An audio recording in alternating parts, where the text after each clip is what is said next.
সারাদিন দালালি করেই কুল পাই না, পারফরমেন্স করব কিভাবে? সারাদিন দালালি করেই কুল পাই না, ম্যাচ জিতব কিভাবে?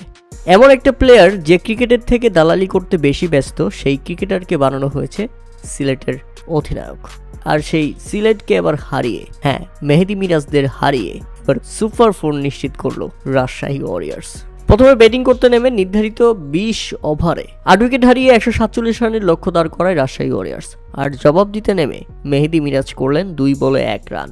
দলের অধিনায়কের যখন এমন পারফরম্যান্স, তখন শেষ ভরসা ছিল কেবল মঈন আলী।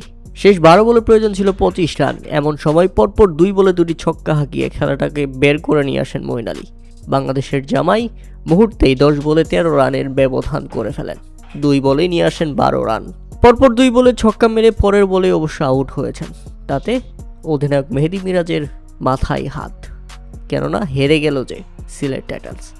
শেষ ভরসা মঈন আলী ফিরলে আর দলটাকে জেতাতে পারেনি সিলেটের বাকি ব্যাটসম্যানরা।